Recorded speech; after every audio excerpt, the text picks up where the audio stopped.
Thank you so much. Good afternoon, good evening, good morning, good day, good night, good noon, good dawn, good dusk, good desk. Welcome to The Long Shot. I am your host. My name is Sean Conroy. With me today on The Long Shot is no one.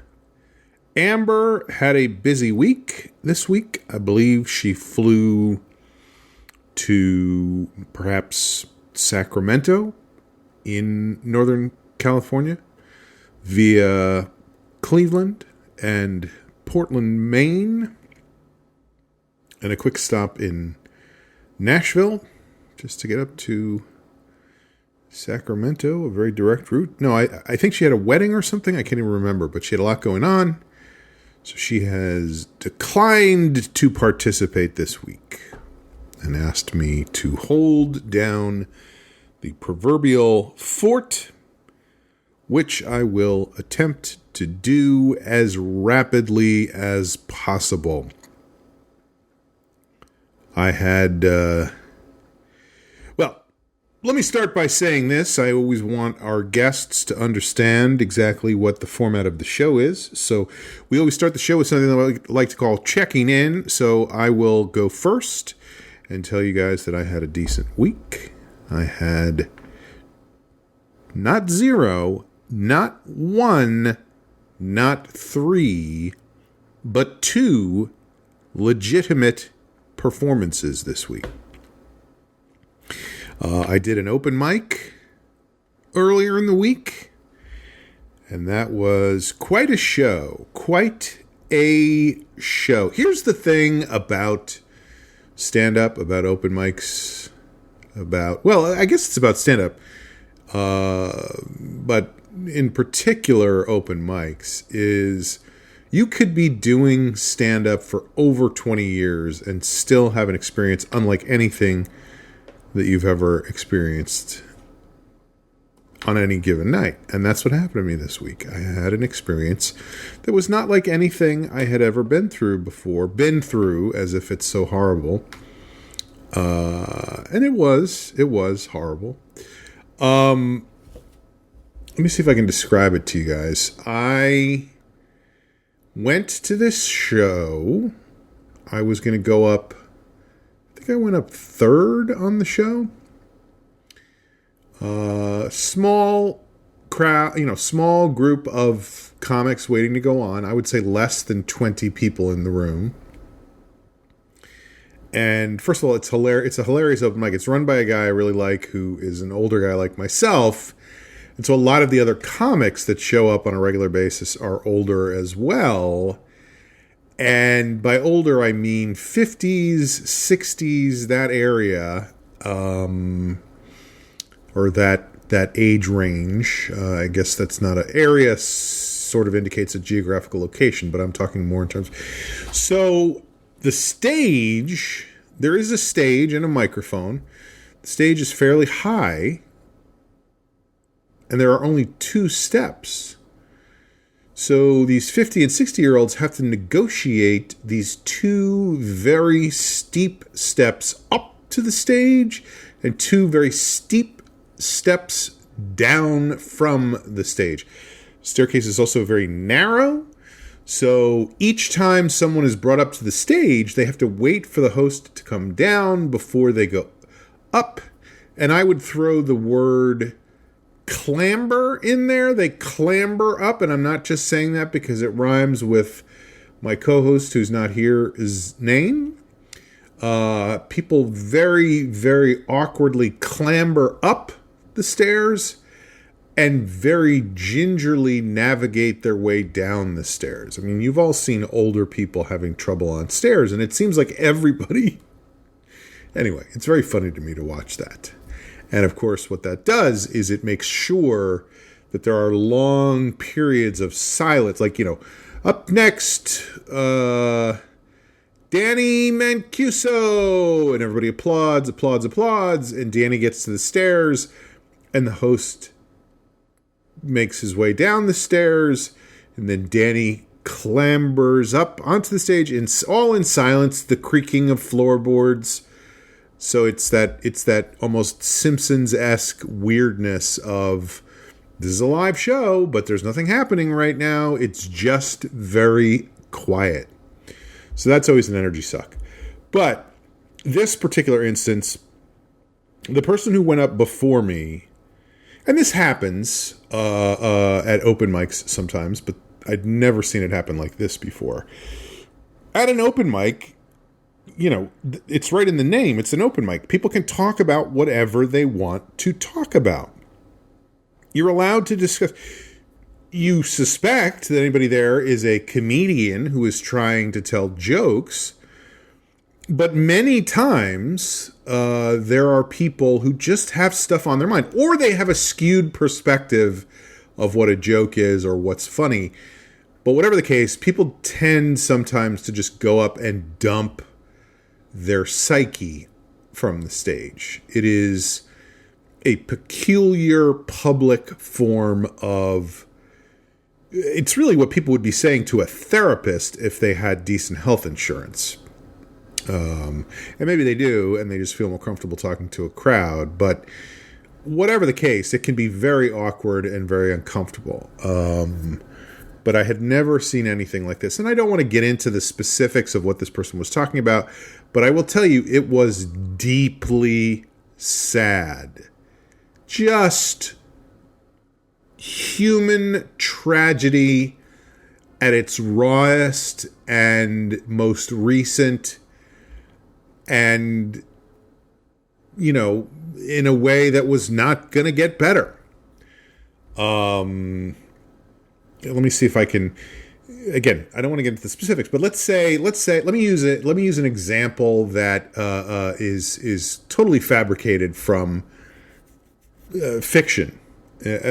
Suppose that the person who went on stage before me was the wife of a sea captain. Okay, you guys know how much I love ship novels. So let's say this person, this comic, stand-up comic before me was the wife of a sea captain, and she had been left behind. Her husband had been away at sea for 2 years. And she would go and walk on what they call the widow's walk, which is those walkways up at the top of the house on the roof, to see if he was coming back and whatever, on the lookout for him. And word came in that his ship, what should the name of his ship be? The Indubitable. His ship, the Indubitable, was coming. It was spotted, 50 miles offshore, so it was heading in. The wind was in the right direction. A small skiff made its way in and brought word that the Indubitable was headed in, and she was going to see her husband for the first time in 2 years. So she went up and she was standing on the widow's walk, and as she watched the sails of the Indubitable slowly crested over the curve of the earth far out to sea, and she could see the ship getting closer and closer. And then as it got within like 3 miles of land, of the harbor nearby, it struck a rock and sank, and all hands were lost, including her husband. Captain Dunes. Captain Dunes was lost at sea. And she had to stand there and watch, knowing that her husband had come so close to coming home. She'd missed him all this time, and she'd been, both emotionally needed him and also physically felt very lonely and craved the attention that he would give her brain and her body. And we don't know exactly what happened. He may have been hit in the head by a falling spar, or he may have drowned, or there's a rumor that there may have been a mutiny on board the ship right at that moment, which is why they hit the rock there, because it's charted. I mean, they know it's there, so why would they? But anyway, imagine that widow getting up on stage 4 days later and saying, 4 days ago I watched my husband die, and I'm not over it, And I don't know what I'm going to do going forward. And that's 7 minutes of that.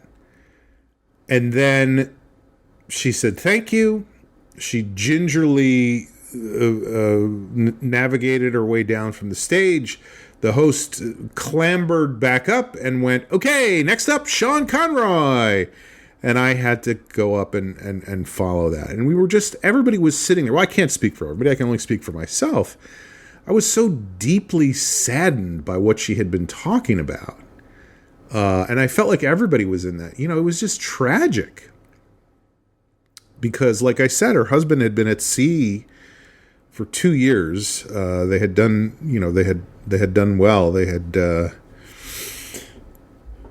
caught some whales in the South Pacific. They had gotten some whale oil. They had sent that back, some ambergris, and some shawls and petticoats that they had traded for in various... Whatever the case. Anyway, it was just a pall.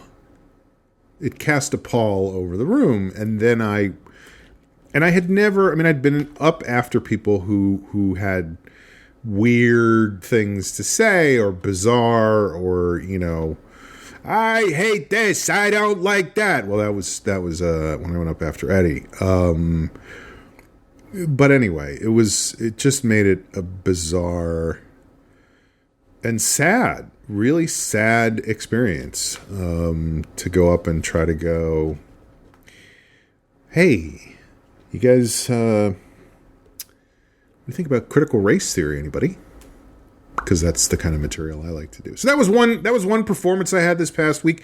I had another performance with an improv group I work with called The Swarm that I've been performing with for 24 and a half years, if you can believe that. We did a live show. We had done a couple of sets at other people's shows where literally we were one of several improv groups performing, and the whole audience was just the other improv groups watching. So yes, we had done those shows, but I feel like that's not, it's like a scrimmage, basically. Like you're playing with other teams, but nobody's keeping score. So this was a real live show that I had set up with the great Jamie Flom at Dynasty Typewriter. And it was a delight. It was a delight. The venue was... he's really got that place ship-shape. It's, I don't know what the right word is. And no, I would say it's comfortable and nice and well-appointed and welcoming and friendly, and the staff treats you well when you go in. I also got a free little bag of peanut M&Ms when I was leaving, so that was nice. I offered to pay Jamie for him, and he said no, thank you. So, that was kind of a nice bonus. But it really was a lot of fun, and we had a decent crowd. Not an overwhelming number of people, but enough to feel like a real show. We had...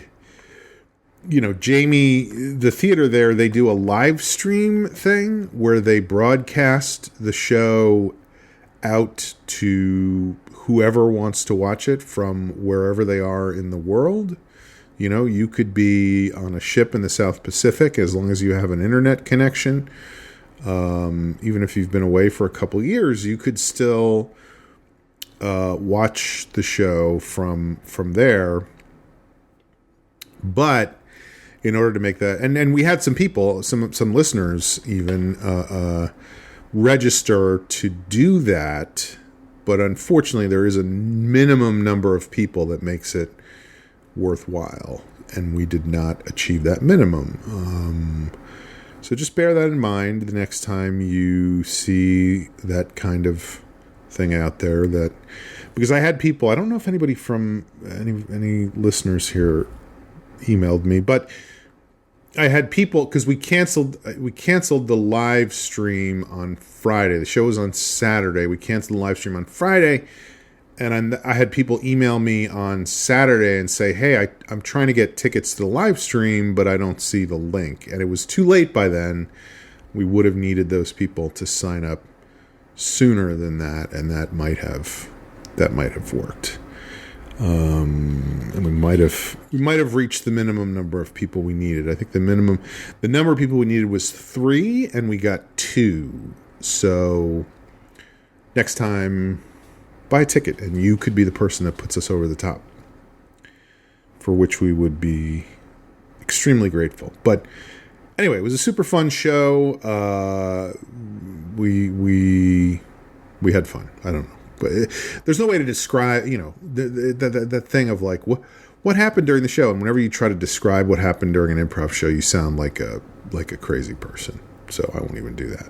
But it was a lot of fun. And then when we came out, or I should say, while I was backstage, or I guess I was on stage for the last part of the show, because it was ourselves, and then we had another group that was a guest of ours. So they did a set, then we did a set, then all of us did a set together. And while I was on stage, but towards the back of the stage in the last part of the show, when all of us were on stage together, I heard a weirdly rhythmic banging coming, I thought, from backstage. I was like, is somebody playing a drum back there? What is going on? And it was very apparent to me, perhaps not as apparent to the audience, I don't know, but I could not figure out what it was or where it was coming from. I actually walked backstage to see if there was somebody back there. There was nobody there, and I could hear still sound, I could hear the sound. It still sounded fairly close, but nowhere evidently nearby. And, I thought maybe because there's like some kind of weird reception hall next door to Jamie's theater. So maybe it was something going on in the reception hall. I don't know. But it turned out what it was there was some kind of festival in the park down the street from the theater, and they were setting off fireworks. So the sound that I thought was some kind of rhythmic drumming was actually the booming of fireworks in the distance. So that was delightful to be able to have the show suffused with the sound of nearby fireworks. But somebody did take a video of Jamie's of the marquee with the swarm on it, and then the fireworks going off in the distance, and it was just a funny thing to go, oh yeah, the swarm is here, that's why the fireworks are going off, as if anybody would believe that. Okay, like I said, I'm trying to move this along because Amber's not here.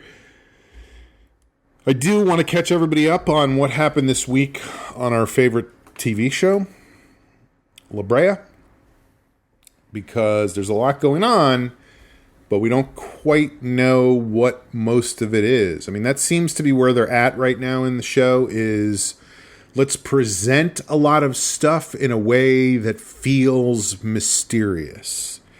Like, here's a lot of questions, but we don't know what the answers are yet. Or at least you don't, because you're watching the show. We know what they are because we're the writers in the writer's room, but you don't know what they are.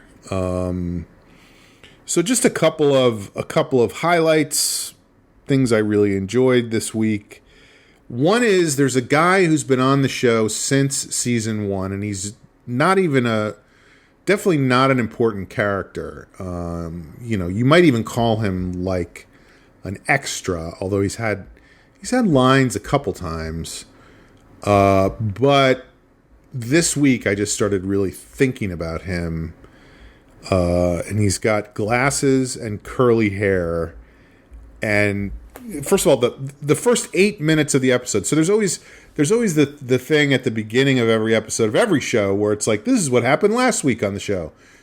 So they go through that. There's a recap. But then the first 8 minutes of this show are another conversation among all the characters about everything that's been going on. Everything, so it's like you get the actual highlights of everything that's happened in a reel from the show itself. Then you have the characters going, Well, if you remember, Scott took off with the other evil mad scientists. They're at a building somewhere nearby. We don't know where they are. And, these people did this thing. And, so they're giving us all. This show is all about keeping the viewers on board the whole time. And at one point, as this recap is all going on, because Gavin is now involved in the recap. Gavin, who jumped into a sinkhole in Seattle in 2022 and ended up in LA in 10,000 BC. He doesn't quite understand how he got there. Gavin, who used to be Isaiah, and now he's whatever. The guy who's been having visions, and that's what turned him into an alcoholic and got his wife to screw his best friend and, all that kind of stuff. He's there. He's the one that they're telling everything to. And at one point, this curly-haired guy who's just an extra, goes something like, "This is crazy," or some line like that. And I just wrote down in my notes, I was like, this guy he was at the corner of La Brea and wherever that museum is that fell with them when the sinkhole opened up. So he was definitely driving to work somewhere. So my backstory for that guy is that he is a sitcom writer. I think he works on Young Sheldon. I wrote down that his name is Murray, which was incorrect because later in the show, we find out that his name is actually Judah. So I feel like by writing down that his name is Murray, I was being a little weirdly judgmental, but Judah is about the closest you could get to Murray as a character name and not have it be Murray. So anyway, Judah, we find out later, doesn't really know how to work a rake. He's not good with a rake. Apparently we don't see this, but they're planting fields of corn or something. So again, we have a bunch of stories going on. One is the Levi and the wife story, and we have a couple of flashbacks there. We find out that Levi just brought over some pliers when she was fixing the sink, and one thing led to another, and they ended up sleeping together because Gavin, where Gavin was. He came home drunk every night this week, so you know where he is. I guess that means he's out at a bar. And then Levi and her are in bed together. Levi has his pants on in bed. I mean, that seemed weird to me, but he has sex with his pants on, which is an old-fashioned birth control method. But what happened was, while she was sleeping with Levi, having an affair with Levi, that was when Izzy had her accident. And I think the implication is that's when Izzy lost her leg. And so therefore it was the fault of this affair that Izzy had the mom picked her up from school, Izzy would not have had her, her leg, would not have lost her leg in an accident, So that's the guilt that the mom is carrying. We find out that she wants to be with Levi. They're in a mine of some sort, mining for rocks that are very important. And this is what I'm talking about. We don't know why these rocks are important. They really want to know, what is about these rocks? Why are these rocks so significant? We don't know. It's a mystery. But I'm sure when we find out why these exiles, they're called the exiles, not the Klingons, when we find out why the exiles are so into mining these rocks, I'm sure the payoff will justify how much time we've spent not knowing what these rocks are. It's going to turn out to be very important. I don't know if they're uranium ore of some kind or some kind of magnetic generation, energy source for the time machine that's clearly in the building where the evil scientist and Scott the stoner are. But anyway, these rocks are very important. They want to escape from these people, so they talk to Virgil, who fell in at La Brea just where they did, but ended up very far away from them. Virgil is a chef. I think he is maybe a chef at La Poubelle up on Franklin. And anyway, he ended up down there.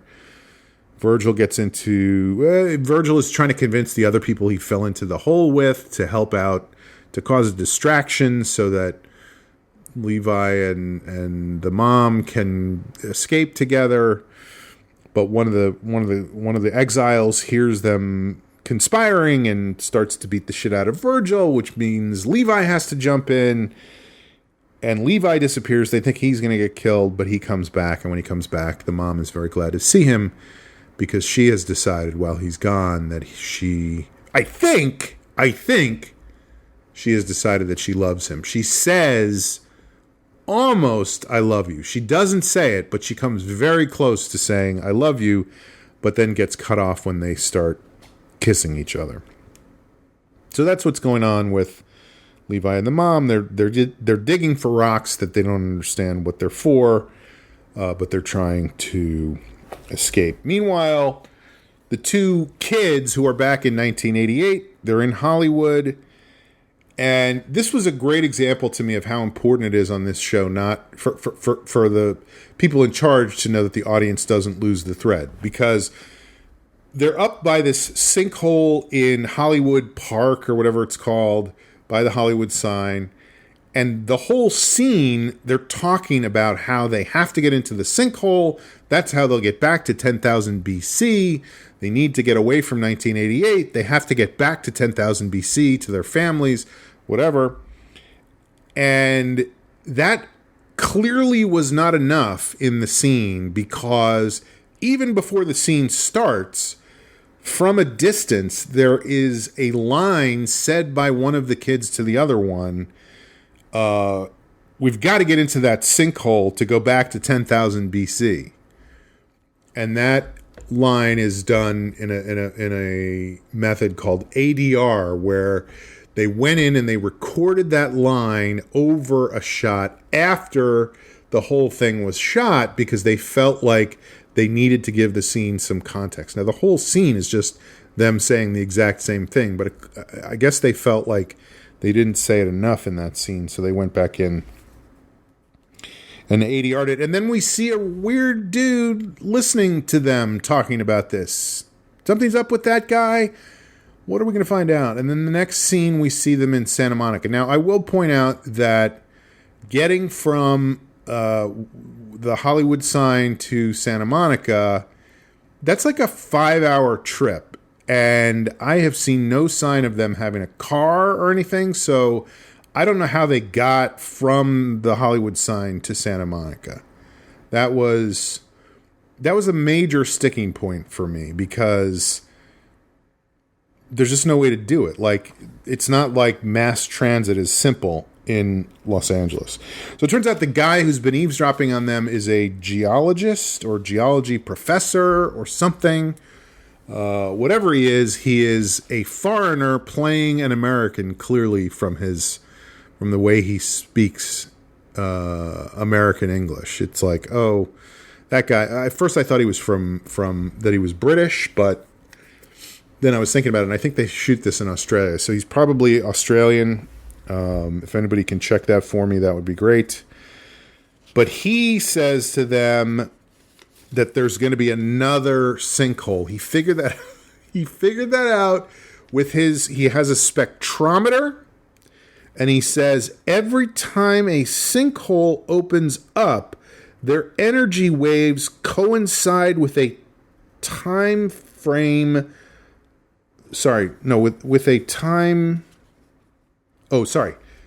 Every time a sinkhole opens up, their energy waves coincide with a time factor that consistently predicts the next one. I mean, that sounds like it's written by someone who's never read a single science fiction book. Like, that justification, their energy waves coincide with a time factor that consistently predicts the next one.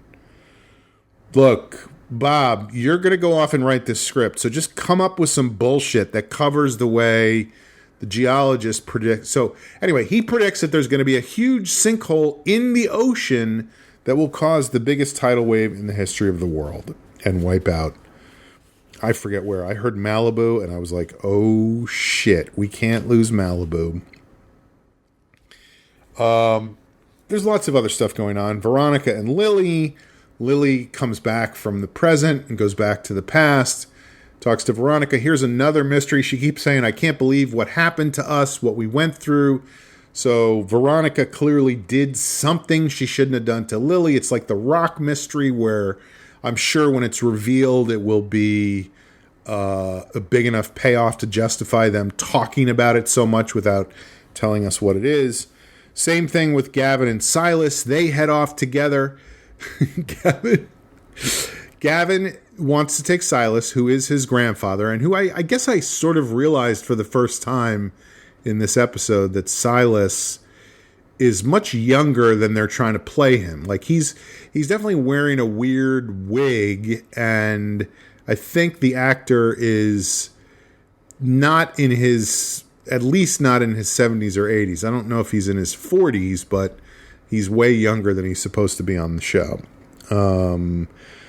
But the other guys don't want to let Silas go. They're like, we got to give Silas back to this other village because they gave us food. Gavin says, I got to take him with me. And the other guys are like, you can't. And then Gavin goes, I got to. The other guys are like, you can't. Gavin goes, I got to. And the other guys are like, fine. Just bring him back, okay? So that worked out great, that argument ended in Gavin's favor. So him and Silas set off to look for the exiles. But unfortunately, Gavin steps in a trap and gets hung upside down. Now, I didn't totally understand this part. Was the grizzly bear the one who set the trap? Because the grizzly bear, it was a perfect trap for the grizzly bear. The grizzly bear could just come along after the person was in the trap and basically treat him like a heavy bag, right? And we never saw anybody after that who was like, hey, you were in my trap and you cut it, or whatever. But Gavin gets trapped. The grizzly bear is about to, beat him to death with his claws. He's about to go, what was that Leonardo DiCaprio thing where he gets almost killed by the grizzly bear? He's about to do that on him. But Silas takes the little pocket knife and with one stab with that tiny little pocket knife, it was basically a letter opener. Then Gavin takes out the grizzly bear. Silas takes out the grizzly bear. And then there's this weird thing that happens where, again, Gavin is going, what happened to my parents? Why won't you tell me about my parents? What's going on with my parents? How did my parents die? And it's a big mystery, like the rocks, like what happened with Veronica and Lily, like what's going on with the building that Scott's gone into, like it's like the country of origin of the geologist and the spectrometer. All of these mysteries, and Silas makes it be known to Gavin, his parents are not dead. They're still there somewhere. So that's fucked up. That Silas has been keeping this from Gavin all this time, and he won't tell him why he's been hiding it from him, or what he's been hiding, or what's really going on. So it is very, very mysterious. Lots of mystery setup. Lots and lots of mystery setup. I really want to know what's up with those rocks, what happened with Veronica and Lily, what happened with Gavin's parents, how that bear was able to tie basically a hangman's noose and trap Gavin like that. Like, bears don't have opposable thumbs. How is he tying those knots? And how that little pocket knife was able to kill the bear. I mean, the bear has blubber on it, like fat, and the blade of that knife was less than 3 inches long. And I know that when you stab somebody with that much, the bear's hibernating in the winter. He's been just putting on fat this whole time. How did he? Anyway,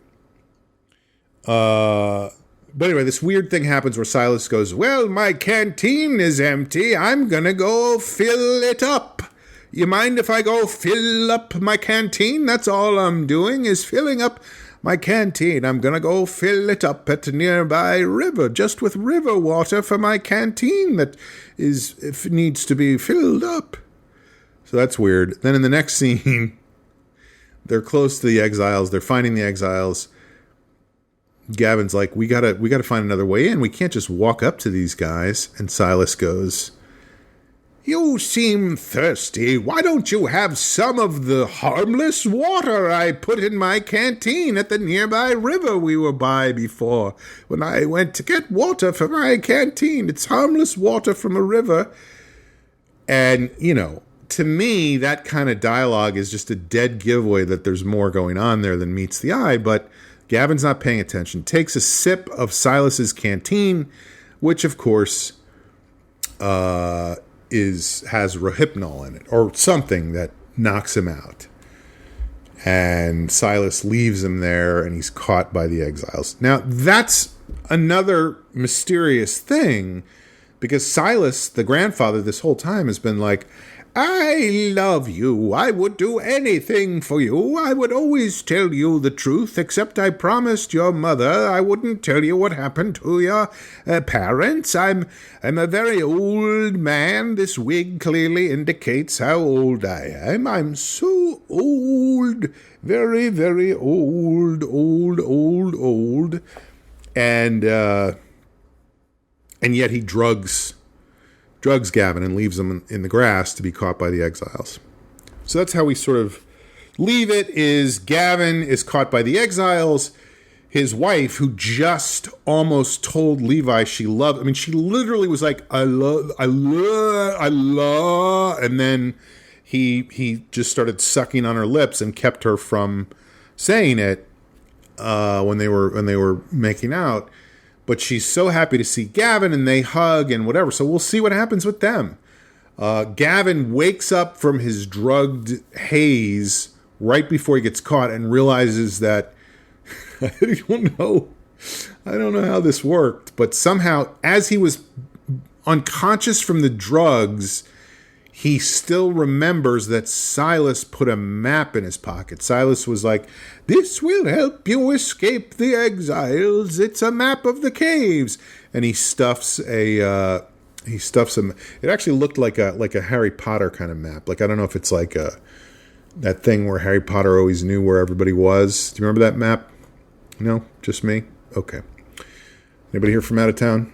So Gavin is now with Levi and his wife with the eggs. I should know the wife's name by now. It's been 12 episodes, and I still don't know. I want to call her Natalie because that's her real name, and I like her as an actress, but I still don't know what her name is on the show. So a lot going on. We don't know what the rocks are for. We don't know how these guys are going to get out. We want them to escape. We don't know where Silas is going or why he turned Gavin over to the exiles. I guess that was the only way to get these guys out, was to go in and get them through the back of the tunnels as opposed to by force, because, before they tried to beat him by force and that didn't work out because that's how they got caught. Scott, who we haven't seen all episode, the stoner dude, shows up back at camp and he's like, oh my God, you're not going to believe what happened. You're not going to believe what I saw. Because last time we saw him, he was going into the mysterious building. So many mysteries, so many questions. We're on episode 2. I think there's probably 8 or 10 more episodes this season. So I'm sure they're going to quickly move beyond. They're going to be like, this is what these rocks are for. This is what happened to Gavin's parents. This is what happened between Veronica and Lily all that time ago, and that's why Veronica feels guilty and Lily feels like she owes Veronica. This is how these guys are going to prevent the tsunami from happening because the sinkhole opens up out by whatever that island was. Fuck, I can't even remember the name of the.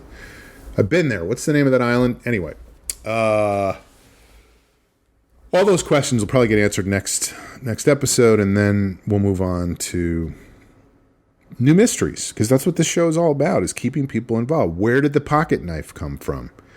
Who took the skin from the grizzly bear and turned it into a bathrobe.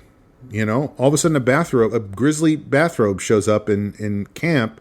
Who did this? Who made this thing? Who cured this skin? This fur? It's very comfortable, but I want to know who did it. Virgil said he was a chef. Is he really good at cooking? You know, lots of mysteries. Okay. Now it's time for a segment on the show that we like to call Parting Shots. I will leave you guys with this. I have started listening to a new podcast, and I'm sure you maybe have seen it hyped, but it's Rachel Maddow from MSNBC, and the podcast is called Ultra. And I've listened to the first episode and half of the second episode, which is, there's only 2 episodes out so far.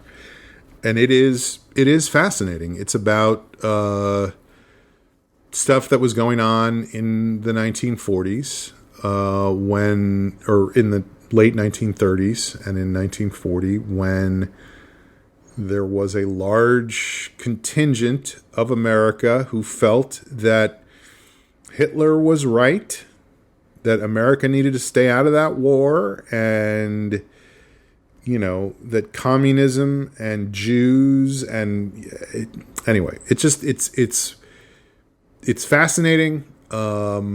It's fucking insane. The second episode, which again I've only listened to half of, they started talking about Father Coughlin, who I've mentioned before on this show. I called him Father Coughlin. Apparently it was pronounced Coughlin because they played a couple of clips of announcers, you know, where they would be like, "First, the choir of the Holy Name Church will sing how firm a foundation is our God, and then, shortly thereafter, Father Coughlin will address the nation." But he had this huge radio show in the late 1930s, and he seems like a bad guy. He seems like a really, really bad guy in the same way that a lot of the bad guys now are bad guys. Although I don't know, I mean, I literally don't know. Now, all these people like, you know, whoever, Trump or Steve Bannon, ad infinitum, all the people who are doing all that stuff, it's all about a grift. It's all about making money off poor saps who believe the bullshit they say. And maybe certainly there was always an element of that with somebody like Coughlin, but I think he was more, it seems to me like he actually had an ideology that was fascistic and anti-Semitic, whereas now it seems like more these guys kind of stumble into this out of convenience, and it doesn't matter. They just have no beliefs except that here's a way that I can make some money. But anyway, check out Rachel Maddow's new podcast. I'm really enjoying it. I mean, I know people have mixed feelings about Rachel Maddow. I think she's really smart. I don't think there's any way you can argue with that. And they've clearly done a lot of research on this, and the story is pretty incredible and related to what's going on right now. So anyway, Amber will be back next week, I hope, unless she decided to take the long way back from Sacramento through Dubuque and Chattanooga and Little Rock and hasn't made it back by next week. But I think she'll be here. Thanks so much for listening. Smash. Whatever. We'll see you next time on The Long Shot. Thanks, everybody. Well, I don't know what I'm doing. I don't know what I've done. I don't know what I'm thinking. I don't know what I've thunk. All I know is that somebody somewhere soon is going to pay.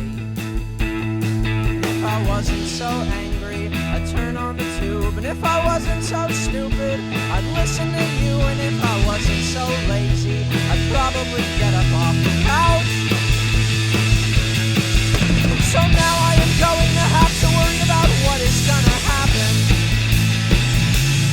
which I really wouldn't do if I figured you were worrying too.